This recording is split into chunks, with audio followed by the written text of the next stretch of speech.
Good afternoon, everybody. My name is Jessica Solomon Fisher, and on behalf of the Public Health National Center for Innovations, I'm pleased to welcome you to today's webinar entitled Modernizing Public Health Using the Foundational Public Health Services. A few housekeeping items before we begin. Today's 60-minute webinar is being recorded, and all participants will be muted during the webinar presentation to limit background noise. After the presentations end, we'll have a question and answer session through the chat box. Remember that your participation is key to the success of this webinar, and so we encourage you to engage with today's presenters, typing in questions at any time through the questions panel, and we'll answer those at the end of this session. The recording and any follow-up items will be made available after today's webinar, so stay tuned for an email from us with more information. We are hosting this webinar as part of PHMCI's Fall into Learning webinar series to provide the field with information on emerging trends and strategies to advance innovations in practice. Today's presentation is the first in the series where we will focus on the foundational public health services as a national framework and explore how Washington State is using the FPHS model to assess and modernize their governmental public health system and make the case for sustainable funding. And you can see there's still time to register for our next two events on November 14th and November 12th, respectively. We'll have three speakers today. First up, you'll hear from me, the Chief Innovations Officer for PHMCI, which is a division of PHAB. I've served in this role since December 2015, which was just after our launch. And prior to my time here, I served as a Senior Advisor for Public Health Programs at the National Association of County and City Health Officials, where I also held a variety of other roles during my 13-year tenure. I was detailed to PHAB staff as the Interim Communications Director during our developmental period several years ago as well. Our second speaker is Dr. Kay Bender, the President and CEO of PHAB and PHMCI. Prior to joining PHAB in 2009, Kay worked in local and state public health practice in the Mississippi State Department of Health, including serving as the Deputy State Health Officer for 12 years. Prior to that, she served as Dean of the University of Mississippi Medical School of Nursing and Associate Vice Chancellor for Nursing for 6 years, and she was inducted as a Fellow in the American Academy of Nursing in 2000. Our final speaker is Marie Flake. Marie works at the Washington State Department of Health and is currently focused on the statewide effort to modernize the governmental public health system.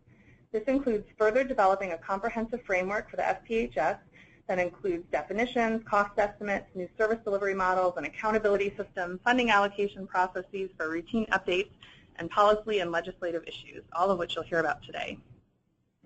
Previously, Marie served as the agency's liaison to the 35 local health departments and facilitated Washington's Public Health Improvement Partnership, which produced leading work on standards, indicators, performance measures, and finance studies for the public health system. She has experience working at 2 local health departments in Washington State, on faculty at Johns Hopkins School of Public Health, and in a variety of clinical roles as a registered nurse. So you can see we are in good hands. The webinar objectives are on the screen for you here, and we hope you'll walk away with an understanding of all of these items. But before we get started, we wanted to conduct a brief poll. So the question here, and you can just indicate your answer on the screen, is to rate your level of familiarity with the Foundational Public Health Services model. Are you very familiar, somewhat familiar, or not familiar?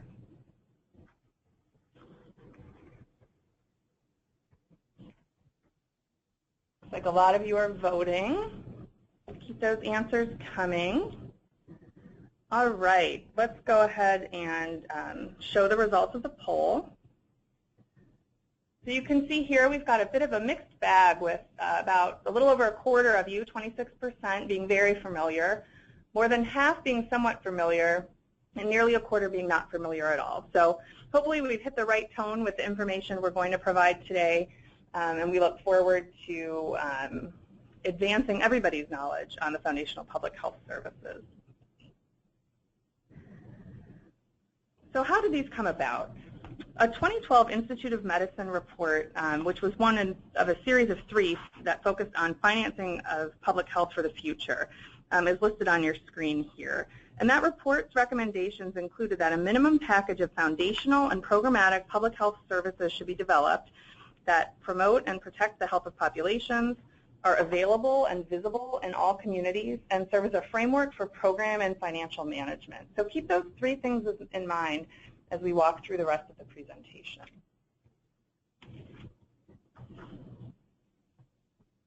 This work was originally facilitated by a group termed Resolve and funded by the Robert Wood Johnson Foundation. So Resolve convened the Public Health Leadership Forum, which was a group of national thought leaders to produce what has become the foundational public health services model.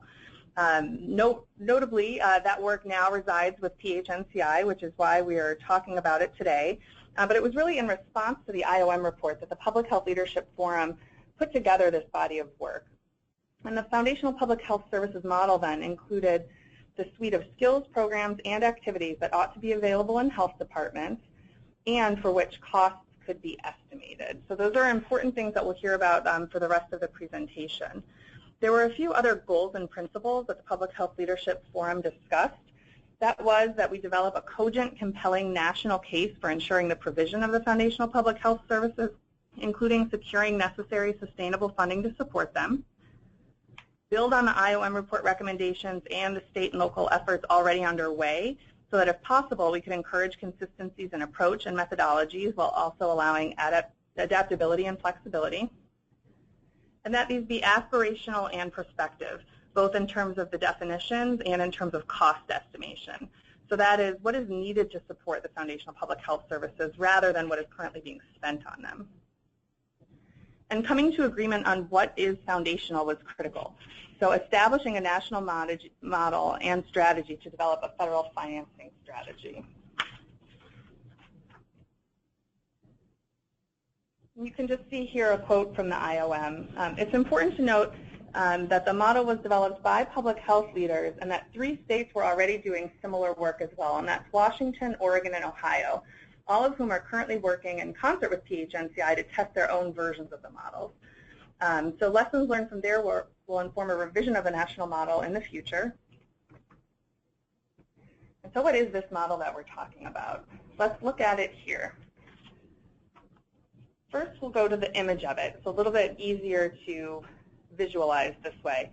And then we'll go back and think about the definitions and what these all mean. So if you look at the entirety of the model, that is the foundational public health services. That is the suite of skills, programs, and activities that must be available in state and local health departments system-wide and includes the foundational capabilities and areas. So that's the entire model.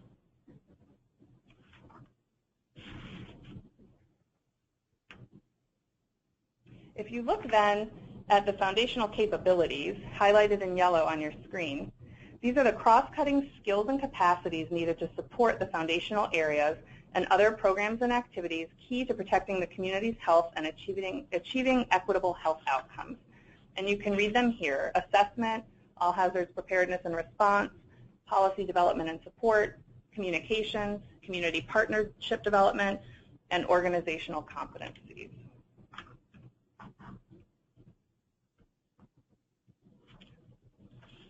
Looking then at the foundational areas, these are program areas that are substantive areas of expertise or program-specific activities in all state and local health departments that are also essential to protect the community's health. Here they are listed. And then if we look at what's above the line on the model, these are the programs and activities that are specific to a health department or community's needs. So those are also determined to be of additional critical significance to a specific community's health and are supported by both the foundational capabilities and areas. These may be referred to as above the line because if you look at the actual graphic image, they literally fall above the yellow line here that's on your screen. And it's not to say that they're any more or less significant because they're not named. They simply vary from community to community based on the assessed needs in those communities. And often those are found in the Community Health Improvement Plan or through funding that the health department receives and are varied across the nation.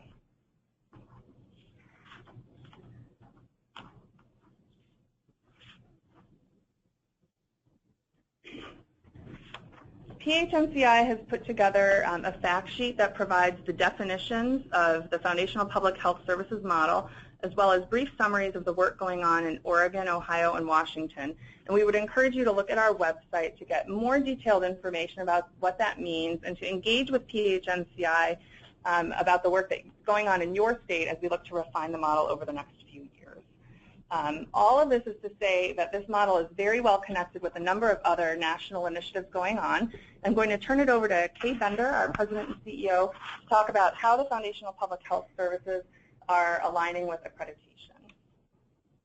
Thank you, Jessica. You may wonder why PHNCI is hosting a webinar on the Foundational Public Health Services. You may also wonder how they relate to innovation. The Foundational Public Health Services model offers one framework to support innovation, especially that innovation that's related to the delivery of basic public health services and the organizational development, transformation, or retooling of governmental public health agencies. It's important to recognize as we go through this webinar today that the full range of foundational public health services may not currently exist in every health department, nor may it be feasible for every health department to develop these capabilities in isolation.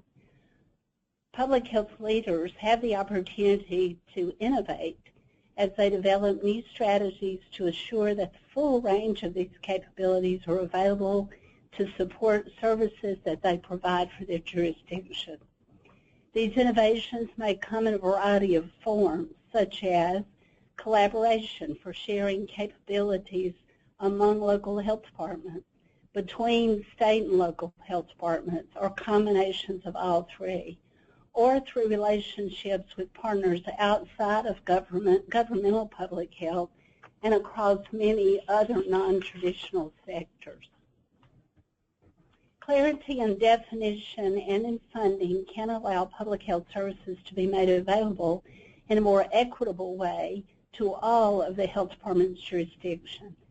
Said another way, the Foundational Public Health Services, along with adequate funding of those services, can enhance a health department's ability to reduce disparities and move the needle toward health equity. One of the ways that PHAB and PHNCI are looking at innovations and clarity in what health departments provide and also moving the needle on health equity is, as many of you know, we are developing an exploration of what accreditation pathway might look like for smaller health departments who are less well-resourced or have a limited number of staff. In doing that project, we are looking at some of the language in the Foundational Public Health Services definitions to see if those translate more readily to the smaller health department jurisdictions than, say, some of the language in the PHAB standards and measures. So let's talk about how the Foundational Public Health Services and the accreditation standards and measures relate and how they are different. Foundational Public Health Services, as Jessica just described, are a list of capacities or capabilities that can be described in terms of what they cost and how they're funded. The accreditation standards and measures, on the other hand, measure a health department's performance against the standards. The Foundational Public Health Services are not standards. But having said that, all of the Foundational Public Health Services are included in PHAB's version 1.5 of the accreditation standards and measures. But in addition, the standards and measures have some content that wouldn't naturally be included in the Foundational Public Health Services. You would expect this to be the case since there is a conceptual difference between basic, fundamental public health capacities and standards that measure or assess health department performance of said capacity. As Jessica mentioned, foundational capabilities describe those cross-cutting skills that are so fundamental that they need to be present in health departments everywhere in order for the public health system to work anywhere. Accreditation, however, recognizes health department conformity with a nationally recognized set of standards and measures, as well as provides a stretch opportunity for health departments to continuously improve. As we work on reaccreditation requirements, which will be published in January of 2017, those requirements were built upon the concepts in initial accreditation and therefore in the foundational public health services capabilities, strengthen the focus on health equity, and begin to link accredited health department work with improving health outcomes. So, said another way, capacities and domains. Capacities are to have, domains are to do, or skills and capacities present versus the implementation of those skills and capacities. In a few minutes, we're going to hear from Washington State, who's in phase 3 of work related to the foundational public health services. Their goal is to have a comprehensive foundational public health service framework developed, understood, and broadly supported by January 2017. Components of their work include service delivery and funding allocation models and an accountability system.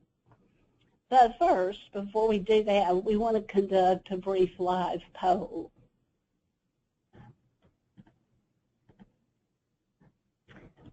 So there's the poll. Is your jurisdiction discussing or working toward foundational public health services? Now, this is regardless of the model, so it doesn't have to be the national model. You may have, as you will hear from Washington, your own jurisdictional version of it. So let's see what the poll says.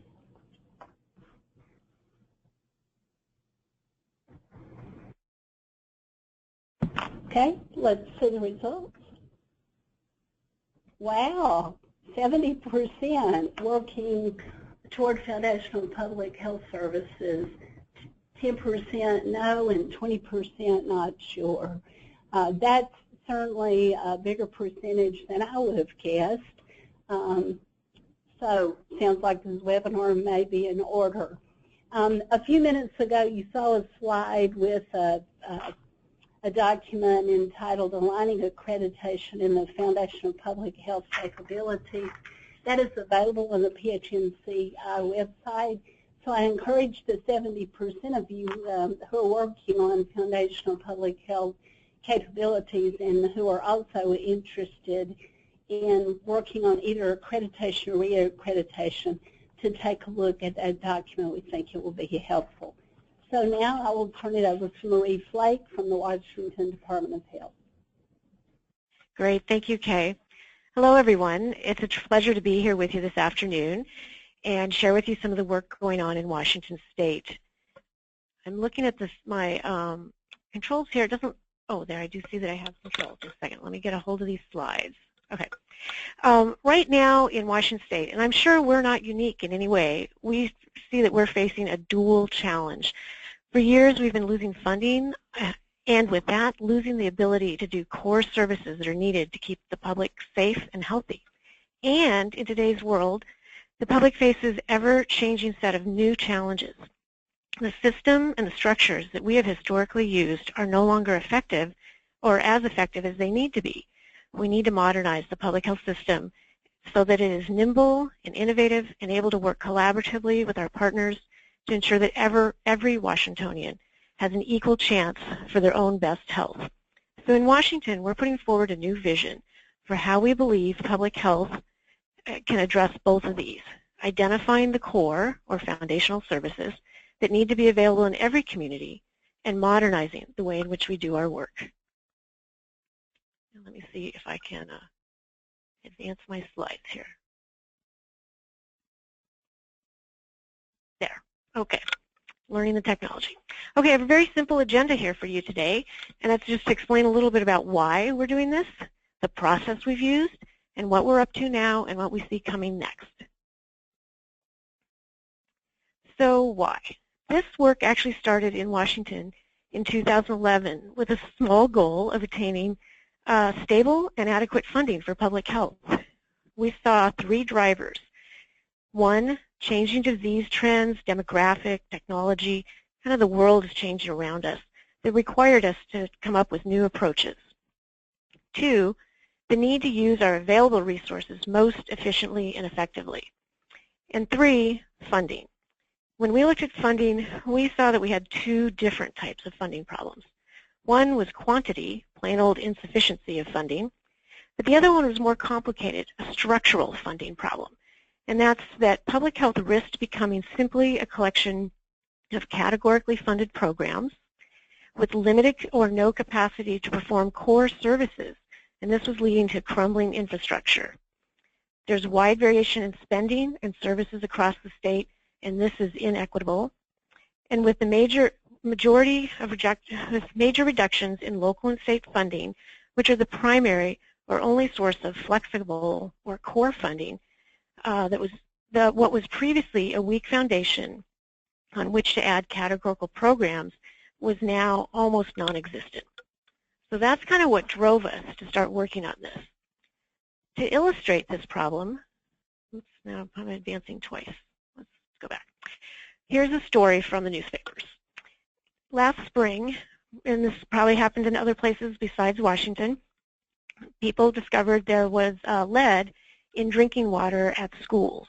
As this was hitting the headlines, this began to reveal some of the cracks in our infrastructure. For example, here at the State Health Department, we could identify how many and which children had positive blood lead tests in the state, positive being above the level, a threshold for action. That's good, and that's what you would expect. But we couldn't tell if the problem was getting better or worse because we didn't have denominator data. As a cost-saving measure over the years, we had quit entering the negative test results into the database. And so we couldn't tell whether the problem was getting better or worse. That's bad, and that's not what you would expect for public health. Additionally, the statewide electronic system for notifiable conditions was developed over 10 years ago. It's clunky, it doesn't meet the current needs, and it needs to be reinvented. The new system that's under development is being funded piecemeal, and there's no sustainable funding for maintaining it when it does come online. Something else is not good. And thirdly, the local health jurisdictions who would do the follow-up on positive cases to do an investigation and learn more about the actual causes of the high lead level. Was it the drinking water in the schools, or might it be environmental or paint? Wasn't done because they didn't have the staff to do this work. Another thing that's not good and not what you would expect. These are examples of crumbling infrastructure. So it's time to rebuild our core services and modernize our system. One of the things we've been doing along the way is to begin to collect these kinds of examples and let go of the fear of talking about our shortcomings and acknowledge them and talk about these to illustrate the problem. Okay, the process we've used was organic, iterative, and collaborative. We've been charting this course together, navigating the changing climate, the changing waters, the changing wind as we go. We didn't set out to reinvent the system or to come up with foundational public health services. We just set out to try to figure out the funding problem. And these ideas and diagrams and definitions came to us as we worked together and invented together. So a high-level overview of our process so far is on this slide in shorthand. And when we started, we obviously did not imagine having phases.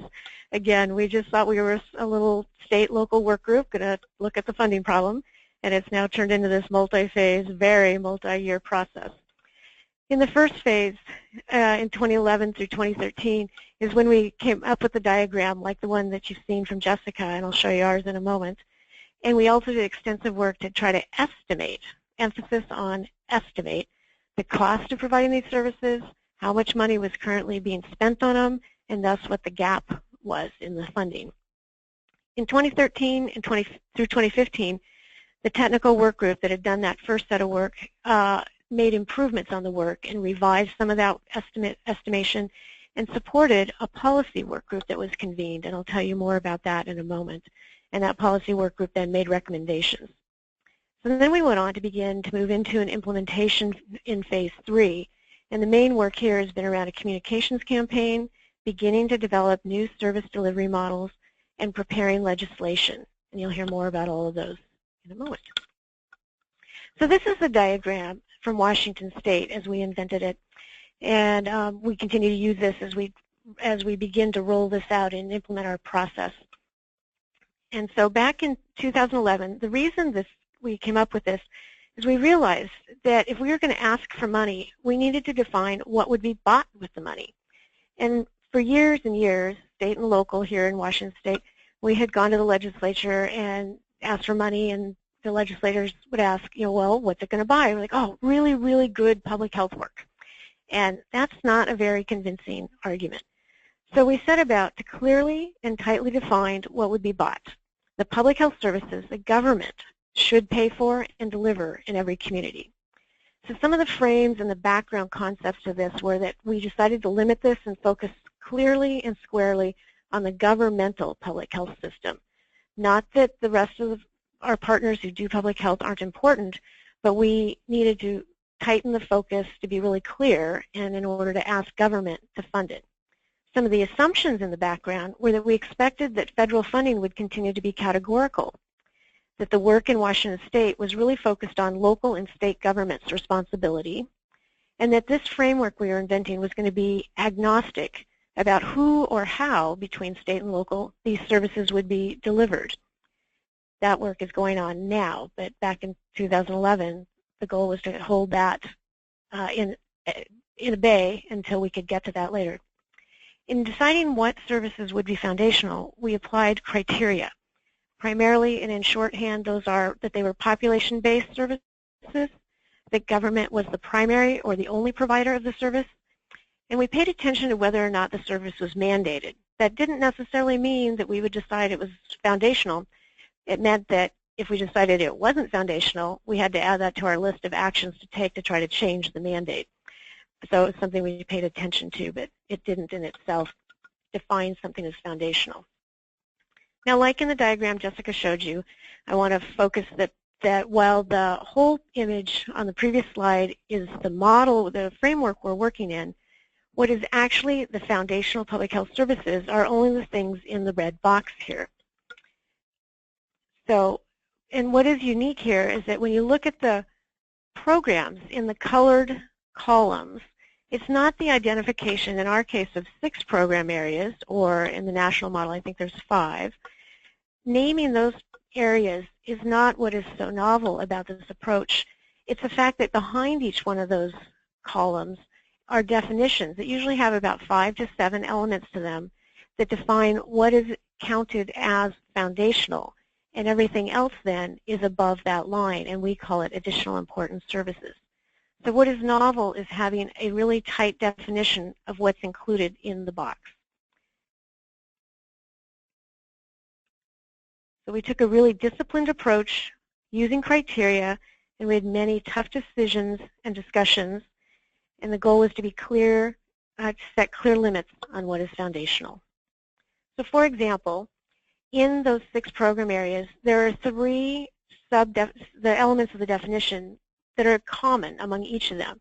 And these are really the core that we emphasize and focus on, and it's providing information, working with partners to develop plans, and then coordination. Kind of sounds like a chief health strategist, and that's the idea. This is work that is so rarely funded in public health, it's been really hard to get the job done. For example, our lead and drinking water story that I told at the beginning here. So this is why we thought it was important to define it, estimate the cost, and seek funding for it. The definitions also include calling out some very specific governmental public health activities that are of highest priority. And you see a list here on the slide. And for the sake of time, I'm not going to go through all those because we really need to get on to kind of where the work went from there. So this next slide is to illustrate that in Washington, we consider that the governmental public health system consists of 4 governmental partners: State Board of Health, the State Health Department, local public health agencies, we call them local health jurisdictions here, it's abbreviated LHJ, I say that because I might slip into using that, and the sovereign tribal nations of Washington. Now normally I would put a slide like this at the beginning of a presentation as part of the context and describing the setting. but I intentionally put it at this point in the presentation to illustrate the evolving nature of this work and be honest about when we kind of came to this. It wasn't until this point in the process, in 2014, when the Secretary of Health, John Weisman, decided that we needed to try something different from what we'd always done in the past. It was time to, A, convene elected officials to engage in this process and make some tough decisions, and B, include tribes.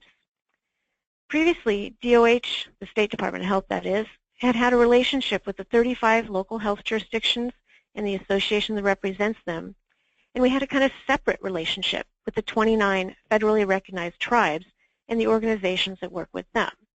This was kind of the new, this was actually a real milestone, both the convening of the elected officials and making it really clear that all four of these governmental partners would be together in the governmental system.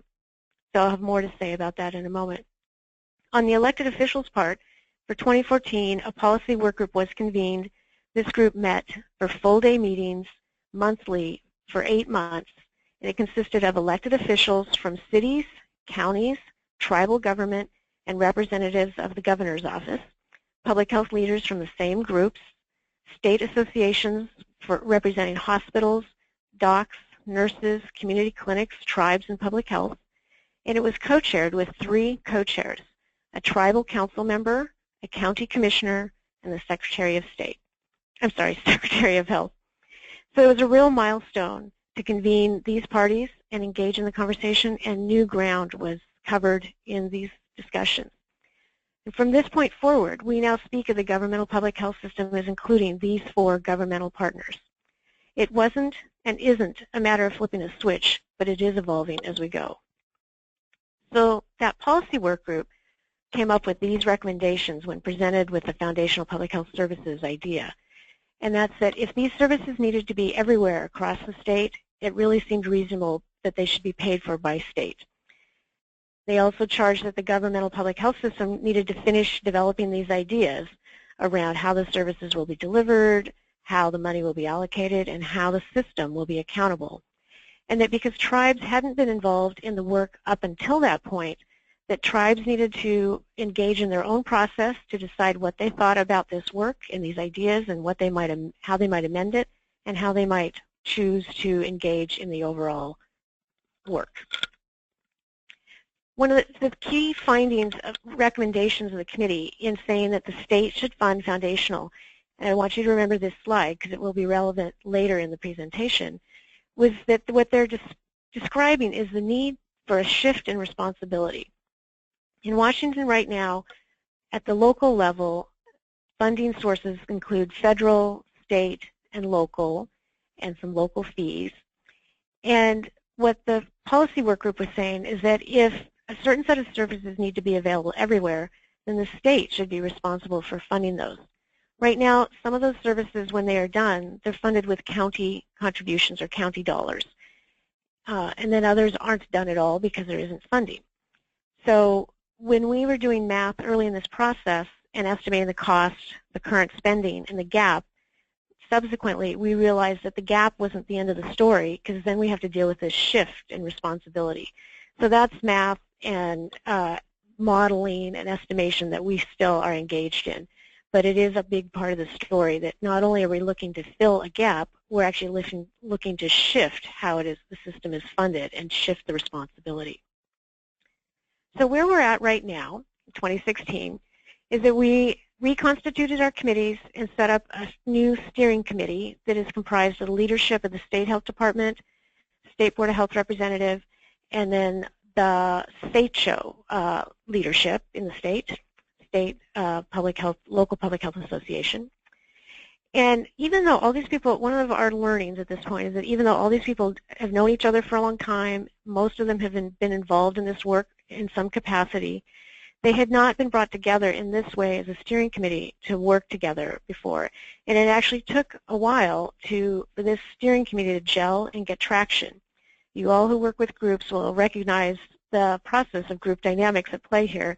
And just a reminder that even when we just think, oh, we're simply going on to the next phase of the work and let's take the next step, when you reconstitute the group, You do have to allow time to build trust, to form a common purpose and goals, and to move from representing one's own interests to more fully into systems thinking. So this group, so the three main work projects or avenues of work this year have been around communications. So this is the brand new logo that's been developed by our communications work group. First, I want to acknowledge that a group outside of that whole committee structure you just saw on the slide has been managing our communications work, and that is the Public Health Roundtable here in Washington State. It's a coalition of many of those health associations, hospital, nursing, docs, clinics, dentists, and public health, and unions, and a few other groups. They've been the ones who took on the task of planning the communications work. We also want to give a great shout out to and call out to McCabe Media Partners. They are RWJ-funded consultancy group that also we've been working with as a result of being RWJ-funded for our work, and they've been very helpful in this process as well. The starting point for the communications work has been focusing on the general public and a general message about general public health and its importance. There was online focus groups conducted. That brought us some language and some preferences from the general public. Things that resonated were words like tracking, monitoring, respond and prevent, and control, food and water contamination, epidemics, new and complex demands, public health emergencies, safety, essential, etc. So we have been borrowing and using those words to as we adapt our diagrams and our work into this new communications approach. A toolkit is being put together for our partners, and one of the first things is a web page, and that web address is on your screen. Please feel free to go check it out. There are one-page handouts there that people can use when making presentations. There's an online video. Soon there will be templates for op-ed pieces and letters to the editor and for local Board of Health resolutions. We also are setting up outreach work. The first step was the launch of this communication campaign earlier this month at the statewide public health conference. This was really communicating the word out to our peers and providing them with these tools. We are also working hard with partners and the associations that I've named earlier in the presentation to make sure that they're well informed and they have all these tools. We're making visits to and educating elected officials. And soon, next up, we'll be doing some media buys to talk generally about the importance of public health and how essential it is. I'm going to skip a slide here and say, then the next step will be the pivot and the transition to how it is we then talk about that in addition to the fact that public health is essential, that there are some core or foundational public health services that need to be everywhere, and that's what we're seeking the funding for. So this is the new diagram created by the Communication Committee that might, at least in these communication settings, replace the multicolored bar chart type diagram that we've been showing earlier in this slide. All this work is actively evolving right now and may morph and change, continue to morph and change a bit. In this diagram, the orange center are those foundational program areas, surrounded by the dark blue ring, which are the capabilities, surrounded by the kind of fuzzy light gray circle, which would be all the other essential public health activities. So this is what we are working with at this point and beginning to use. I'm going to go back one slide to say we are still playing around with and sorting out how you context that in the bigger story to help people understand, again, the subset concept that foundational public health services represents. You can see this is one I drew on the computer, not nearly as pretty as one done by real communications people. Okay, one of the other projects we're working on a lot is about service delivery models. And this is about using our available resources most efficiently and effectively to maximize system capacity. It's doing our work in new ways. This diagram is one of a few diagrams that have been developed, and it illustrates on the top half of the diagram the old way of thinking in Washington State, where services were done in a binary fashion, either by the state health department or by the local health departments. What we've realized is that some of these services, to maximize capacity in the system, might best be run out on a continuum that goes from services that are best centralized. Those might be things that require a large capital investment, like data systems or the public health lab, or highly specialized knowledge or resources like epidemiologists or toxicologists, where one entity could provide the service for all, on out to the right-hand side of that diagram where things are decentralized. These would be services that require lots of local knowledge and local finesse, the boots on the ground kind of services. And in between would be things, different gradations of specialization and expertise required, where maybe one entity could perform this for a number of entities or for half the state or something like that. So this is a foreshadowing of the new thinking. The ideas aren't fully invented yet. The next task will be to take each of the activities under Foundational Public Health Services definition and consider them against this continuum and determine, would this best be done centrally or somewhere in between or decentralized? It's a little bit like a tiered hospital system thinking, where you have lots of community hospitals and they refer to regional hospitals, and those refer to specialized hospitals like trauma centers or academic research centers. So this work is being led by the LHJ members of the steering committee, and it includes pilot projects that we're looking at implementing in the next year. So more to come on this. Be sure to stay tuned. The final thing that we're spending a lot of energy on this year is a legislative request for 2017 legislative session. First, what's not on this slide is the policy bill concept. And this is still evolving. We still go back and forth about whether we will run a bill or not. But right now, the draft ideas would be that it might include the following 4 things. First of all, the fact that the law already states the state's responsibility for a well-supported public health system. But we'd want to add to that the definition of the governmental public health system as we see it now, and the definition of foundational public health services, that we would want to use it to implement service delivery pilots, and that public health should further develop these concepts around the new service delivery models, the cost, accountability, allocation, all that, and put it in a report to the legislature for 2 years from now, in December 2018, so that information would be there ready for the 2019 legislative session, the next time that the legislature will prepare the biennial state budget. In 2017, they will be doing a biennial state budget as well. And this is the budget request that you see on the screen that we are taking forward. One of the goals here was to get these numbers and this work to show up in the governor's budget that will be released in December. So a milestone is that just last month, the State Health Department submitted this budget request to the governor's office. This is the first time the State Health Department has submitted a system-wide request that included the State Health Department asking the governor to provide the money for the local health departments. Definitely we have advocated for that in the past, but this is the first time it's been formally run through the state government finance process. So you see on the screen that the plan is, and these are all biennial numbers because it is a biennial budget.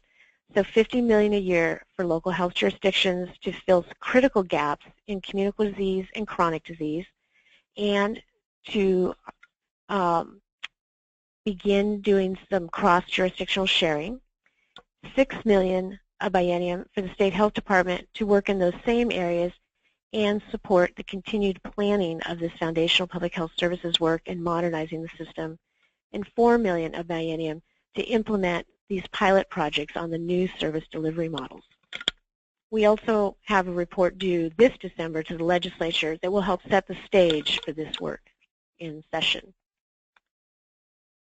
So what next in 2017? Well, clearly we'll be busy in our legislative process. Meanwhile, we'll be planning to conduct a statewide assessment to probably beginning in the summer after the session ends to really do a thorough process, more like Oregon has done, to collect information on capability and capacity and cost for doing these services across the state, looking at the new service delivery models, figuring out the accountability, how the money would be allocated, and how we will plan in the future to continually update this process. So with that, I leave you with these 2 websites. The first one is where all our background information is on foundational public health services, and the second one is the new communications website. So with that, I'm going to hand it back to Jessica. Great. Thank you, Marie, and thank you, Kay. So we've just heard about how the Foundational Public Health Services model has significant alignment with PHAB accreditation, as well as one state's experience with taking that national model and tailoring it to what makes sense in their community, both for state, local, and tribal health departments in the case of Washington.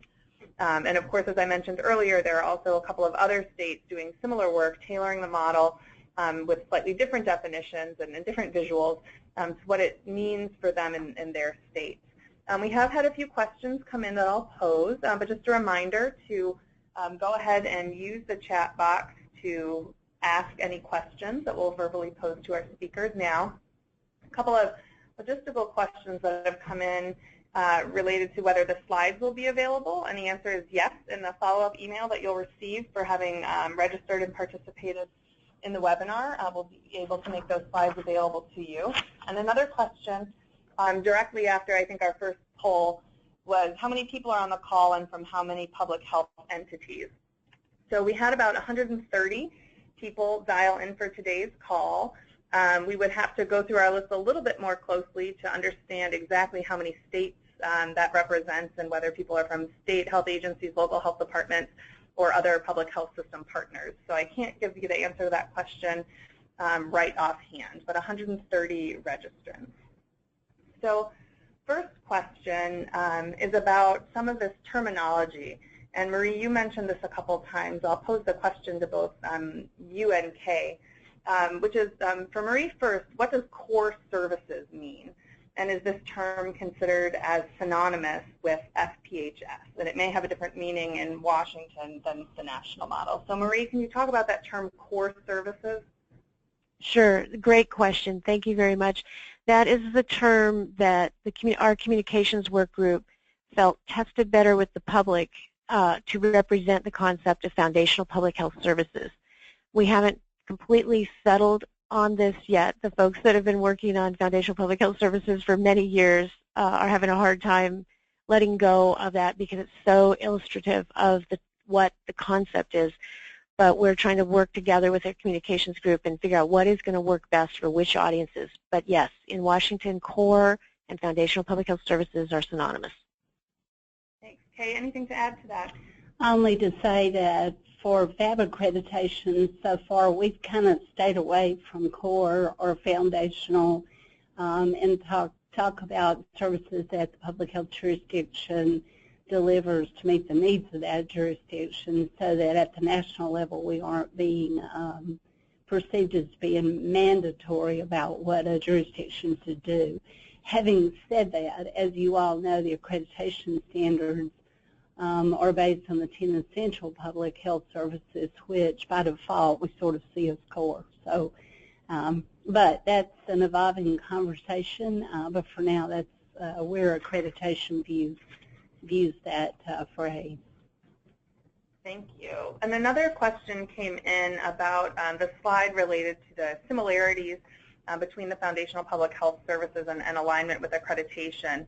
And this term was used under the FPHS to describe prescribed mandatory services versus PHAB, which does not prescribe. They prescribe processes, but not the details of how you do that. So, Kay, could you speak about those two lines there while I go to the slide? Sure. And again, I'll take you back both to the reason initially that foundational public health capabilities and services were developed by the Public Health Leadership Forum, and that was in response to the Institute of Medicine report on financing public health for the future. And in many ways, Marie just illustrated that, in that if you're going to ask for funding, either at the state level or at the federal level through Congress, you need to be able to tell them what they're paying for. So the foundational public health services are put together, either the national model or the various state models, to actually prescribe what services would be provided ergo what would be funded and provided in an area. PHAB, as I mentioned earlier, is not going to say what services have to be provided, but rather what processes need to be in place in order to demonstrate a health department's capacity to be able to do their work under the 10 Essential Services Framework. And the services for us come in the form and accreditation of examples. So we do believe that the Community Health Assessment Improvement Plan, Strategic Plan, Quality Improvement Plan, Workforce Development Plan, Emergency Operations Plan are all sort of foundational plans, but we don't prescribe what goes in those. That is up to the jurisdiction. We're more interested in the collaborative and strategic process that the health department uses to get there. And then whatever services the health department determines to be appropriate for their jurisdiction cross the accreditation domains as examples for the respective measures. Thanks. And one more question for you, Kay, before we turn it back to Marie for a Washington-specific question. The question came in about the differences and similarities between the foundational public health capabilities and the essential public health services. Is there anything you'd like to say about that? Yeah, again, as I mentioned earlier, all of the capabilities are included in the standards and measures, which are based on the 10 essential public health services, with one possible glaring exception, if you will, and that is Domain 10, and that is Essential Service 10, and that is the service that relates to contributing and using the best possible evidence to guide the practice.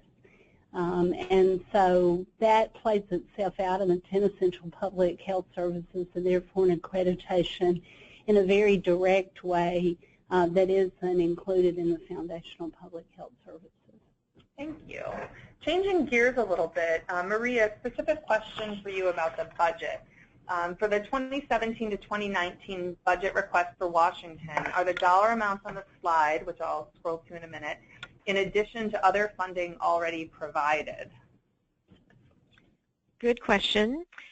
So on the local side in Washington State, because of previous work done together, the state legislature provides about $37 million a year in what we call flexible funds to the local health departments. This is money that the LHJs can use however they see best, wherever they need it. There aren't any deliverables or any limitations on it, and it is allocated per a funding formula prescribed by the legislature, and it's basically a base amount plus the remainder per capita. So this request on this slide would be in addition to that, and overall is in addition for the LHJs, in addition to any other state or federal money they get. Over the years, the state money that was directed or dedicated, as we call it, I mean kind of categorical for certain projects, has been reduced in order to preserve that flexible funding.